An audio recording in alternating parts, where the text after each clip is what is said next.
Here on Arise News. Joining us now is our guest, Victor Ekpo Bassey. He has over 20 years of research and real-world experience working with entrepreneurs to help them grow their income, influence, and impact. Today, we'll be talking to him about mindsets that make startups fail. Victor Ekpo Bassey, welcome to the morning show. Thank you for having me. So let's just go straight. I mean, there's this famous book, Why Nations Fail. Okay. Right? Yeah. So I'll just ask you directly, why do startups fail? What has been your experience? Well, over the past years, as I've worked with lots and lots of people, what I've found is that it's possible for you to know the mechanics of running a business. This is what I buy, this is what I sell, this is what the market wants. But the primary challenge, the one thing that holds most entrepreneurs back and stops them from actually hitting the potential that they really, really have is the way they're thinking about whatever it is that they're doing. It's their thinking that limits them to a very large extent to just a situation where they never cross, for instance, 300,000 naira a month, and they just keep hitting that. And I hope you know now that for entrepreneurs, 300,000 is the new minimum wage. For entrepreneurs. No, if you're an entrepreneur in Nigeria, okay, honestly, the only way that you can say you can survive and thrive in the marketplace today is if you're generating at the very minimum 300,000 naira a month. And that doesn't mean that you're taking home 300,000 naira. It means that you're taking home 150, and then 150 is left for expenses and a few other overheads. But the major thing that stops people from going across that is mindset, the way they're thinking about what they're doing. How? So here's the thing. So for instance, now a lot of people, when they get into a particular business, so let's say someone is in the laundry business, for instance. That person in the laundry business might assume, okay, that his business is washing clothes for people, pressing them, and then making sure that it is delivered. Abi? But the truth of the matter is, as long as that person thinks that way, they're nothing more than a commodity in the marketplace. They're stuck. They're in competition with literally every other person who is currently thinking that way. And so they can't charge premium prices. They can't command the kind of attention or influence that they could otherwise have in the marketplace. But if instead they understood that, first of all, they were an entrepreneur specializing in knowledge that involves the laundering of clothes, all of a sudden it gives them more options, because as long as it's the intellectual property that you're focused on selling, intellectual property can be delivered as services, intellectual property can be delivered as manufactured products. It can be delivered as multiple information type products that they can leverage in multiple ways. But as long as they're just thinking of themselves as this laundry man, there's very little else that they can do apart from that. Many entrepreneurs, yeah. I mean, there was the most recent one being a lady, yeah, who is into, you know, the production of serviette papers, tissue, you know, toilet rolls, tissue papers, and all that. But in addition to that, she also provides training for entrepreneurs, either emerging ones or already existing ones. And we have had other processes. Yeah. Now, from previous conversations, some of the things we've been able to find is that startups sometimes fail. One, you are using the word now, you are adding a new phrase to this. You are talking about mindset. Yeah. One, maybe because of culture, management culture. Some people start a business, maybe a finance bank, you know, an MFB. Then the first thing that they do is to buy fine cars, take a second wife or a third, you know, and then another issue that came up is about skill set, capacity, lack of preparedness. Yeah. You know, what do you think of these two issues?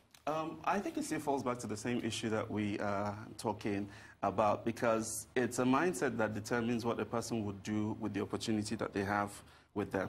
So for instance, now, if a person benefited from UWIN, the projects that used to be run, and got the 10 million naira, for instance, it's mindset that determines whether the person actively invests that money appropriately or does what you said, goes and marries a second wife, as the case may be. It's mindset that does that. Take a toy boy. Exactly. Oh my God.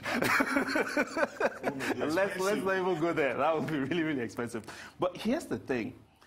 every single business, the fundamental thing that drives income in businesses is assets. Okay? A lot of people think that the assets in the business is determined by marketing, or that the income generated in a business is generated by marketing and sales and all of that. But it's assets, it's income that follows assets. But fundamentally, how you manage those assets in your business falls back to the way you're thinking about it. Okay. So there's something I got off your profiles, or your social media profiles. You say you teach how to become high profile, highly paid person of influence. Yes. So what sort of businesses, what sorts of people do you teach? Is it everybody? Do you teach to become high profile, high paid person of influence? And what is that? Okay, fine. So I believe that in the economy that we have today, okay, it is absolutely irresponsible for any entrepreneur, anybody who calls himself an entrepreneur in today's marketplace, not to maximize and leverage whatever influence that they have in the marketplace. It's in the process of being able to maximize that influence that you can attract all these opportunities that enables you to command very, very high prices, premium prices, and attract the best opportunities in literally every single field. There are people who are at the center, who literally every single thing about that field comes to them first. And if they don't like it, they now throw it open to the rest of the people, literally every single field. The key job of every single person getting into business in Nigeria today is to find their way into that center of their industry. And that's what this whole highly paid experts thing is fundamentally about. If you're going to become a highly paid expert in any field at all, the first thing, the very, very first fundamental thing is for you to essentially be good at whatever it is that you are doing. That fundamental expertise, that fundamental knowledge about whatever it is that you're doing, it's entry level. Today, being good enough is no longer enough for you to get any attention in the marketplace. So once you get good, next step is for you to get known. People have to know you, but it's not everybody. You need to be known by the right person at the right time for the right reasons. And today, because of technology, a lot of that is a whole lot easier. But getting good, getting known is still not enough. You've got to get paid, all right? And the thing with getting paid is fundamentally, remember when I said that for entrepreneurs, minimum wage should be 300,000. Yes, if you're not generating that as a startup, or you don't have that as your mindset as you're getting into business, it's very, very hard in Nigeria, and not just in Nigeria, literally anywhere else in West Africa. It's really, really hard. But, right? Sorry, Dr. Bassey, let me go in here. You talk about mindset so much. It's one thing to have mindset. It's another thing to have the practicability of your environment. So you have the ease of doing business dropping 1 point on latest rankings. You have power outages. You have double digits interest on loans. So even if I have a mindset to build this fantastic business, to know that, okay, my 10 million naira, I'm not going to take a second husband or buy a car. I'm going to put it back in my business. But I have to spend a huge percentage of that on fueling my business. I have to on taxes. So does that not defeat the whole purpose of a mindset? It's a question of what mindset actually is. Okay, because if you're thinking about it as one superficial woo-woo, hey, everything should be all right kind of thing, that's not what I'm talking about. I'm talking about being able to look at the situation and understand that there are multiple options for dealing with any particular thing. And the fact that you've been doing something a particular way doesn't necessarily mean that that's the only way, and also for you to maintain flexibility in the market. So take, for instance, you talked about challenges that most businesses here, this whole thing about power supply, all right? So for instance, now, let's say you're a fashion designer, all right? You rely on power quite a bit. You start off your business, you didn't have a generator, or you don't actually have the funds to have a generator.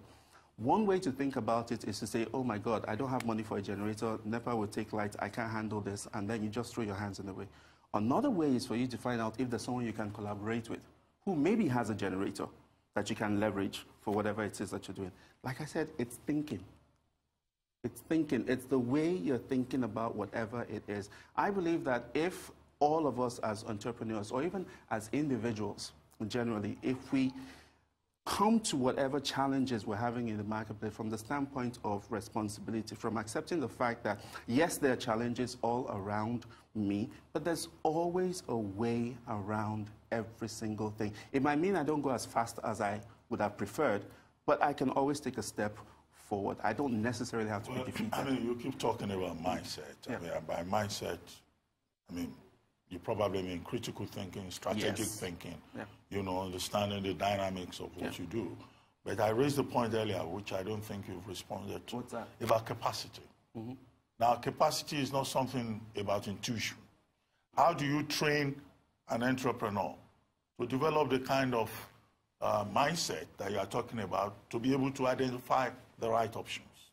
Okay. When it comes to this whole thing about developing the right way of thinking about things, there are specific beliefs that a person has to accept in order to be able to function effectively at the capacity that I'm talking about, the level that I'm talking about.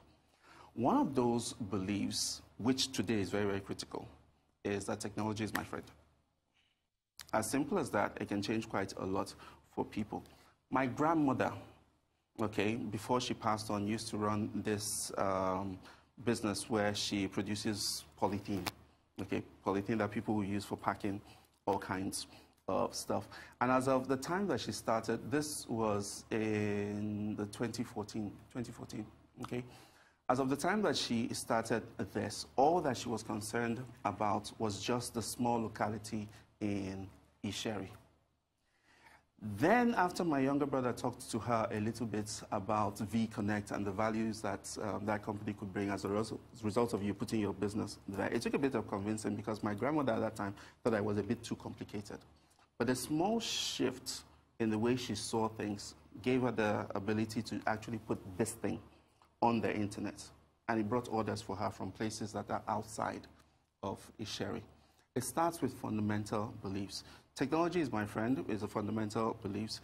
Income follows assets is another very, very basic belief. Most businesses are just focused on profits and loss. And as long as you're going back and forth, profits and loss, you don't step away from the business enough to actually think about the things that will make sure that the business is sustainable. Okay, so to answer your question, fundamentally, it's about adopting very, very specific beliefs. There are quite a number of them, okay? But those two are things that if any small business started, first of all, understanding that income follows assets, and then also understanding that technology today is your friend, there are a lot of things that can start to move from that way. You teach entrepreneurs. How is that structured? Is it that you're a consultant to startups, or you have some kind of structure, you know, maybe online or physical, where people come for training?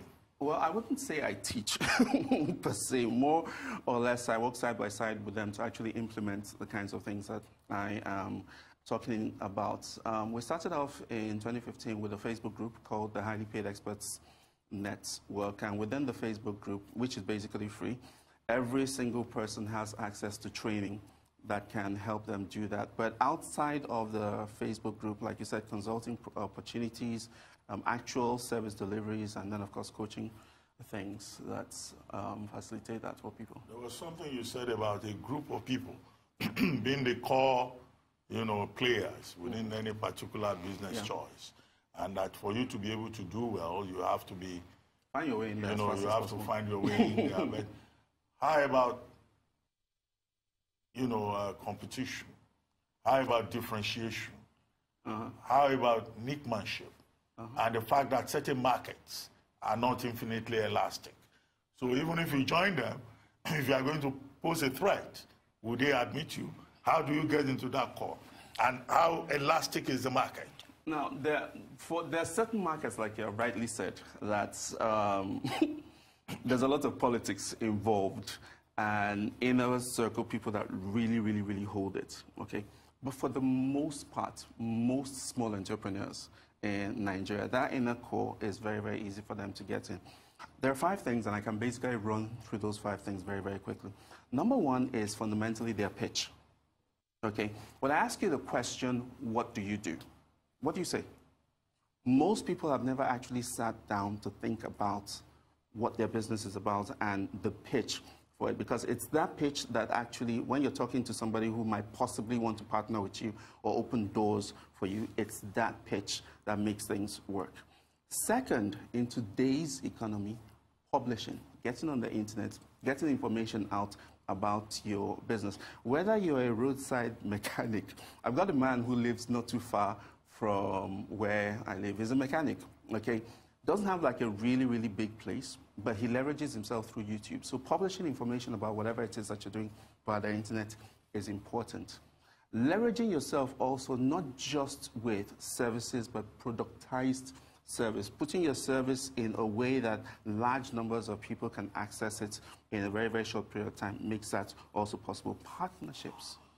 Partnerships come also as a result of the first three things. And then, of course, a lot of the things that are being driven in businesses today, a lot of that are driven from the online space. And that's like the future. And the more of us as entrepreneurs start to realize that and leverage that, the better also for us. So when it comes to moving from the outskirts of your industry to the inside, there's literally no small business person that I have worked with that put these 5 things into play consistently, and within 12 to 18 months, didn't get to a particular point where if you're talking about people in that particular space, their name doesn't come up. How does an entrepreneur in Nigeria survive, for example, in a saturated market? Because I want to take you back to this thing about getting into that pool of core, players. In Nigeria, if somebody is doing a business and it's successful, before you know it, everybody is doing that business. Take, for example, the production of water. Bottled water, sachet water. There's demand for it, right? But that's one example of a saturated market, making the margins very low. Yeah, and there are other markets like that. Yeah. Take, for example, the sale of attachments, hair attachments. Almost every young lady now who wants to do a business wants to sell hair attachments, or what do they call it? Weave-on, hair extensions and all of that. Before long, or even already, if you look at what is going on, that market is getting saturated. So it's not just about getting into a certain core. It's about seeing how you differentiate your business, the kind of niche that you create.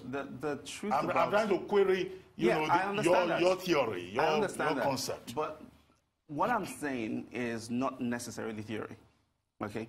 Because inside of the differentiation, the one thing that differentiates people in the market today, it's not the product or service that you have, it's the amount of influence that you have in the marketplace, the influence that you have on the minds of the different people who are interested in that particular thing.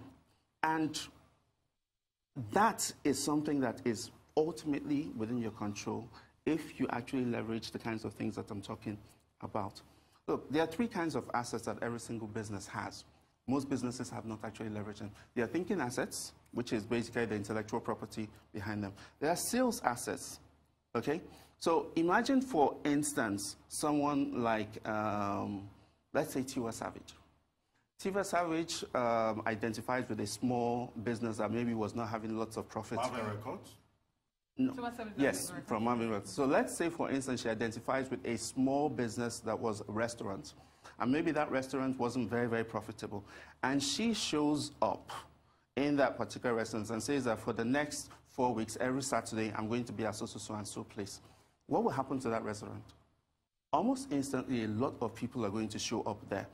But the main thing that drove them there was not the fact that the person wasn't producing good food. It was the assets, the brand called Tiwa Savage. Every business individual, every single person has the capacity to develop themselves inside of their space to become a brand that is influential at that particular level as an entrepreneur. And then, of course, you have the delivery assets. When you start talking about culture, when you start talking about capacity to access funds, when you start talking about systems, these 3 assets that I'm talking about, thinking assets, sales assets, and delivery assets, they're all available to most entrepreneurs. But how many of them are actually taking time out to develop them? That's how you differentiate yourself in the market. Let me ask you, because you gave me a perfect example now. There's the growing trend of what they call influencers. We have social media influencers. It's a big, huge market. Beyonce, Selena Gomez in the U.S. make billions of dollars from this industry. Yeah. Is it what you recommend? Is it what you would recommend for entrepreneurs in Nigeria here, startups, to engage in social media influencers? I would actually say that rather than engage for social media influencers, become a social media influencer yourself for your brand. And the tools are there. All these people that became influencers on social media, they had a very, very clear idea. They had something that stood them out, and they had a clear message that they were taking out there to the marketplace. Rather than wait and pay thousands and millions to all these other people, okay, why don't you just basically do the same for yourself as an entrepreneur in your space? How much of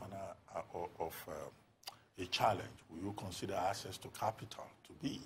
A lot of people have this mindset, oh, I want to be an entrepreneur, but they're handicapped by the fact that they cannot raise the capital, they do not have the capital, but they would like to become entrepreneurs. I've been hearing the gist about capital all through, all through my life. And for the most part, the people who use capital as an excuse to a very large extent haven't really thought through their idea. Whatever it is that can be started big, can be started small. Whatever it is that you want to ultimately head towards, there are steps, no matter wherever it is that you are, there are steps that you can start to take at your own pace. If you're waiting to get millions of naira to start whatever big-time projects that you are looking for, unless you've got some kind of leverage, in Nigeria today, it's difficult. Well, but I mean, we're told every time that you have the Bank of Industry, you know, the banks have the CBN has a policy that the banks should support small and medium-scale enterprises. Yes, all of those things are there. What people do not know is how to access this facility. The information about that, it's a challenge. The bulk of people that don't actually know about this thing, it's, to be very frank, embarrassing, the number of people that don't actually know all of these things that you were talking about. And so, as long as they don't know, they're on this other side. But even though they don't know about that, there's still something each and every single one of us can actually be doing to start moving towards the kinds of businesses that we want. That's my whole point. If I was to summarize every single thing that I'm talking about this morning, is that, look, Nigerians as entrepreneurs or people who are starting in business, we're not victims. No matter how dire the situation is, no matter how challenging the situation is, there is always something that we can always do in order to start moving in the direction that we want, as long as we actually sit down to think. Let me ask you, because you interact with a lot of entrepreneurs and those who want to, you know, make it big, so to say, make them highly paid persons of influence is what you do. What are the common mistakes? Tell me 3 common mistakes entrepreneurs make in Nigeria. The biggest and most hilarious one is to focus on the office before getting clients. I mean, I don't understand why, to a very large extent, you have a concept, okay? Rather than go out and try to sell that concept or get to find out people's interest in that particular concept, you spend maybe like lots of money, you spend lots of time setting up office, setting up space, and all of those kinds of things, only for you to invest this amount of money in and not necessarily have a plan for sales. It's insane. Another big mistake that I think a lot of people make, it boils back to this whole thing I keep talking about, income following assets. Having a profit and loss mentality instead of a balance sheet mindset, okay? Yes, it's important that we'll have money coming in through the door, but in order for you to be sustainable, in order for you to consistently differentiate yourself in the market, because what you said was a reality, the moment most people see that you have a concept that is tested, most people will try to duplicate it, copy it, whatever. But if you're not sitting down to actively develop your thinking assets in the business, your sales assets in the business, your delivery assets inside of that particular business, you leave yourself open to a lot of things. And then, of course, the fundamental one is one that most people really, really don't see. And that is not realizing that leadership is the new marketing. Because of social media, the more you have a following of people who are interested in the future that you are offering to the marketplace, or whatever service or whatever solution or whatever transformation that you're offering in the marketplace, the more people that you have who have bought into that, the more you can now separate yourself from the general market and the general pricing. Because almost instantly, it's almost like you're having your own private monopoly. Your niche. It's called niche matching. I don't like using the word niche because people come up with different kinds of things. I prefer private monopoly because if you have this number of people who have bought into you so much that you own that relationship, it's like my plumber.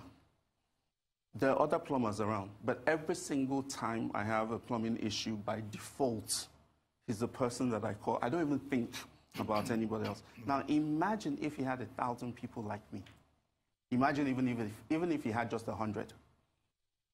Well, let me take you back to the first mistake that you identified about concentrating on the office rather than the business. In Nigeria, people tell you that packaging is everything.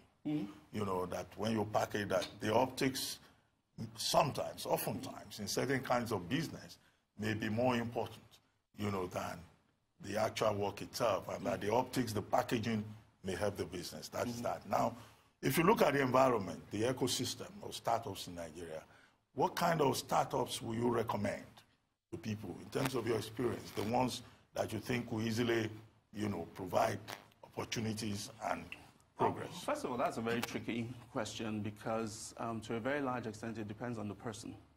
Okay, but generally, the spaces where I see a number of opportunities springing up for people, first of all, is online.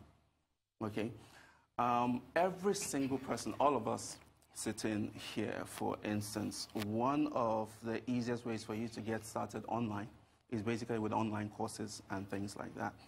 Second thing that would be like the easiest opportunity is just connecting buyers and sellers. Okay, you're just a middleman. And it doesn't matter whether the buyer is in America or is here in Nigeria or the seller is in Indundu or whatever. Because of the internet, just connecting them, staying as somebody who brings these two opportunities together and making a cut is something that is very, very easy. And then the last one, which is not quite so popular, but it's something that lots and lots of people can do, is just basically selling the idea of helping people make certain things better.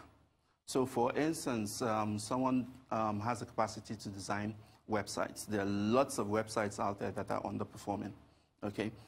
Basically, you draw up a plan that would basically help their revenues improve for a redesign for their websites, and you just basically do that. But you can do that in literally every single business. You can go to fashion design and tell this person, hey, this and this and this is wrong with your boutique. That can get better. You can go to the person selling pure water, sell your pure water this way. It will get better, but you pay me for that. So those are like three very, very easy, no boundary opportunities that literally anybody can get into. Okay, Ekpo Bassey, we'll have to let you go now. Thank you very much for your insights on the issue of startups, entrepreneurship, the challenges, the mindset, you know, and the options available, you know, within the Nigerian market. Thank you very much. Thank you for having me. Thank you so much. It's now time for a short break on the